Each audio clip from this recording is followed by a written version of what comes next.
Good evening to everyone and welcome to my channel, and it's me again, ang inyong chismosong kaaldog vlogger. Gusto ko muna ulit magpasalamat sa inyong lahat sa mga walang sawa na tumatangkilik, nanonood, sumusuporta at sumusubaybay ng mga content ko here on my YouTube channel. So huwag ninyong babaktawan o lalaktawan tong ating content ngayong araw. I'm sure na hindi ninyo pagsisisihan na pinanood nyo ito mula umpisa hanggang hulihan. And syempre, huwag ninyong i-skip yung segment. And guys, very interesting tong ating topic for today's video. Kaya i-share ninyo, okay? So, at grabe guys, tutukan niyo to dahil grabe yung ating news for today's video. Dahil ito na, dumako na tayo sa ating video for today. Ano ba yan guys? Nawawala na naman yung tattoo. Tattoo is missing again sa katawan or sa likod ng doppelganger ni Maine. So, ito na guys, watch this. Mamaya ipapaliwanag ko sa inyo ng buong buo. So, ito na guys, watch this. At kung nakita nyo na ngayong recap, so once again say TT o sa mga admins, dumako na tayo sa ating main topic for today's video. Gaya nga ng sinabi ko kanina. Eto guys bigla na lang nagdi-disappear, biglang naglalaho tong tattoo ni Clowny. Diba? Gaya ngayon, bigla na naman nawala, bigla na namang nag-disappear. So, ibig sabihin talaga, maski yung tattoo talaga, kaya siya nagdi-disappear or lumilipad-lipad na naman siya kung saan-saan.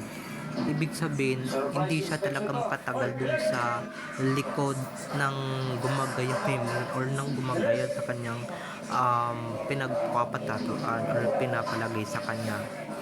Diba?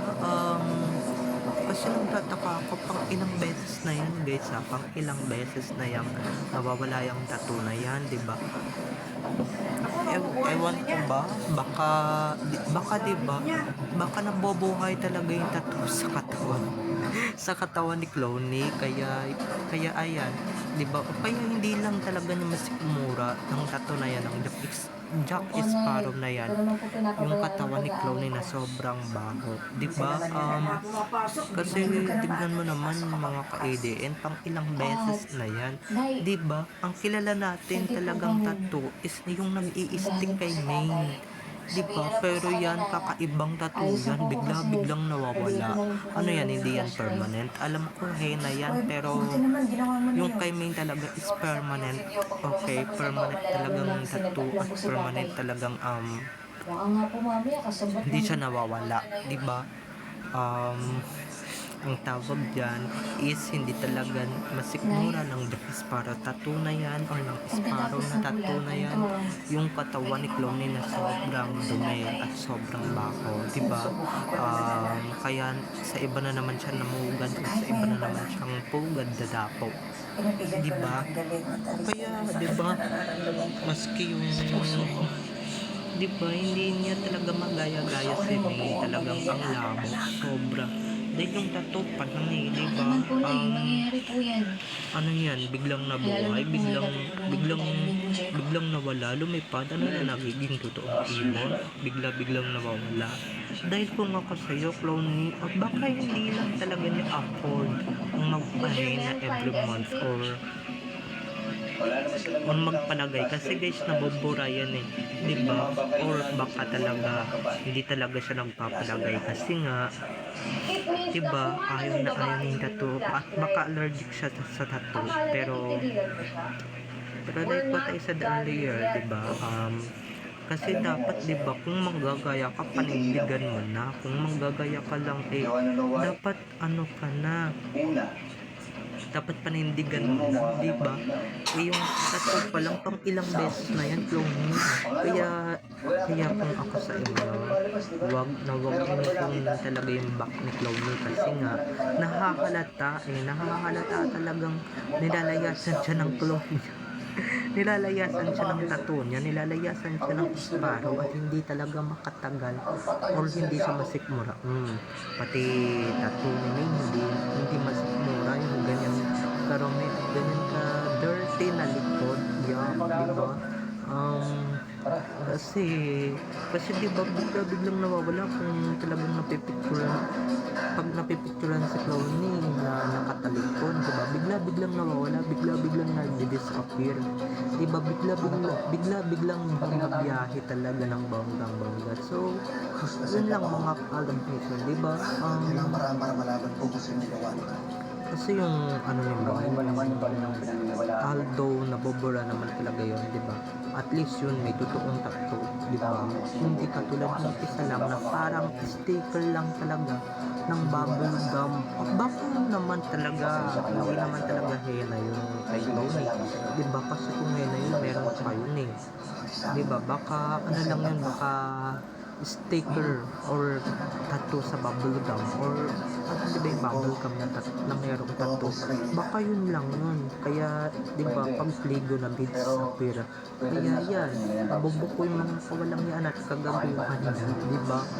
Bigla siyang biglang paano yan, syempre biglang pag-aano yan, biglang magtataka yung mga yan, ang magtataka siya, ba't nawawala yung tattoo niya, di ba? Biglang nagdi-disappear, kasalanan mo yan eh, di ba? Kaya di ba, sa naman lang nilagyan niyo na muna ng tattoo, nilagyan niyo na muna ng henna bago yung picturean, di ba? Kasi nakakahiya, di ba? Anong sasabihin na lang ng iba dyan na, di ba? Ngayon biglang nawala ng tattoo si May.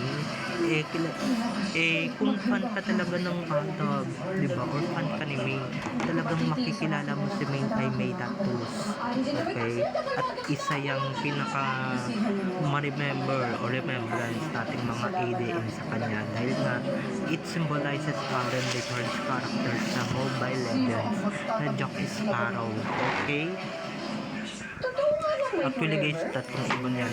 Hindi yan nawawala, hindi yan nagdi-disappear. Pero ngayon, di ba kada nag-update ako, hindi talaga ako makapag-vlog ng maayos dahil dito natatawa talaga ako na lonely.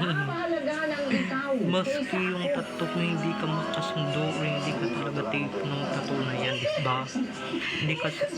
Hindi niya type magpagamit sa isang double ganger or sa isang manggagaya man lang ng pinagpapatataan sa kanya. Buti kaya, diba, minsan mga choosy din yung tattoo, diba? Kasi gaya ng diba, buti pa yung isang makinis dito, puro bukbok yata yung likod, kaya hindi siya makatagal at hindi niya masikmura talaga, diba? Yan, may sariling buhay yung tattoo, may sarili siyang life na, diba, bigla siyang nag-disappear, bigla siyang nawawala. Ako guys, medyo naloloka talaga, ewan ko ba kung bubble gum, diba? O kaya may katangahan din talaga yan si Clowney or yung double ganger na May na hindi alam at sadyang bobo lang talaga na pagka magpo-photocop siya sa likod or magpo-photocop yung likod niya is dapat palagyan niya ng tattoo, diba? Para isabuhin niya na talaga yung character niya as a main, diba? As main siya pero ito lang yung main na walang tattoo, ito lang yung main na walang ka-tattoo, diba? Medyo nakakaloka lang din naman, pero yan talaga yung buhay, diba? Yan talaga yung buhay niya. Ibig sabihin guys, maski yung tattoo nasusuka sa kanya o nasusuka sa mga pinagagawa niya, okay? Kaya yung tattoo na yan hindi niya masikmura talaga na makatanggal sa likuran ng isang maski nga sa tabiliran ni Ming may tattoo what more kaya pati yung gayahin niya di mas lalo na, tapos biglang nawawala, diba? Biglang nagdi-disappear.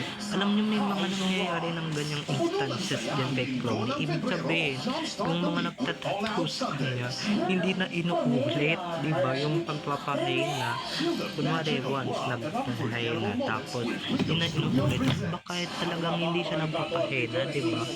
Kaya diba, manggagaya ka na, ba't hindi mo pa i-full blowing, ba't hindi mo pa i-full blast talaga Clowney yung panggagaya mo, mo, diba? Yung tattoo talaga is never mo magagaya dahil yung tattoo ni May mabait at syempre nakakasundo niya, hindi lumilipad, yung sa'yo lumilipad at hindi mo makasundo, diba? Baka mamaya diba? Sabi siguro ng tattoo, diba? Bago pa ako mabanas dito, nilipad muna ako, diba? Ganyan talaga mga ka-alien ako, nalulok ako. Sabihin guys, hindi niya talaga mapanindigan yung panggagaya niya, hindi niya mapanindigan. Tattoo na nga lang, Diyos ko po, diba? Hindi pa masimula, hindi pa niya matake. Kasi yung tattoo talaga, hindi niya matake, diba? Kung ako yung tattoo, talagang magbubulat na bubura agad ako, diba? Or kaya late sa pero agad ako sa pagmumukha. Hindi gaya talaga ng original May yung tattoo niya. It's talagang napakaganda, diba? Or baka hindi niya na lang talaga pinapaulit kasi nga wala naman din maniniwalang siya si May, diba? Dahil yan yung evidence of resibo ni May Mendoza na siya si May Mendoza talaga, diba? At siya talaga yung original. Kaya kung mag-budget ka ha, sa susunod na magpapatattoo ka, siguraduhin mo yung tattoo mo, hindi ka nalalayasan dahil diba sobrang buko ka na o kaya diba sobrang buko ka na, sobrang Luzon, Visayas o Mindanao, siguradong may malapit na outlet sa inyo. Talagang nilalayanan ka kasi nga hindi ka nila matik at hindi ka nila masikmuran. Just like your tattoo, diba yung tattoo mo isa na naman kayo na mugad dyan, diba? Biglang dumitis apire, biglang kumiklinis yung likod at walang laman ng tattoo, wala man lang bakas ng tattoo, diba? So paano maniniwala yung mga netizens? Ayan, kasi pinapaniwala mo silang ikaw si May, diba? Ikaw yung phenomenal star. Paano mo mapapaniwala kung wala man lang kabakas-bakas ng tattoo, diba? So, yung mga niloloko mo, talagang hindi talaga magpapaloko sa'yo o hindi talaga hindi na talaga magpapabudol sa'yo dahil yung kaisa-isang evidence ni May at sa kaisa-isang maski nga ang mga fans ni May, diba, na guguluhan na rin talaga ng banggang-bangga, pero pagdating sa Itbulaga talagang meron at meron siyang pero sorry na lang kasi yung isa dyan makinis ang likod kaya deserve na din talaga ng tattoo ng fake. Pero kung kagaya mo lang diba culture pang ilang tattoo niya na yan pang ilang tattoo niya na yan, pang ilang Jack Sparrow niya na yan, pero lumalayas pa rin talaga. Papahiya yung tattoo ni talagang pinapagaya niya at pilit niyang ginagaya. Siya namang hindi masikmura ng mga tattoo pinapalagay niya ng Jack Sparrow na pinapalagay niya para lang makuha at makapikat si May. Okay? So, babay na mga ka-ADN. See you on my next videos. Don't forget to subscribe to my YouTube channel and don't forget to click the notification bell para pag na-upload ako ulit kayo agad ang unang-unang manonotify sa aking mga susunod pang i-upload ng mga videos. Okay? So, babay na mga ka-ADN. I love you all. Have a nice day. Keep safe and God bless everyone. Bye-bye. See you on my next videos.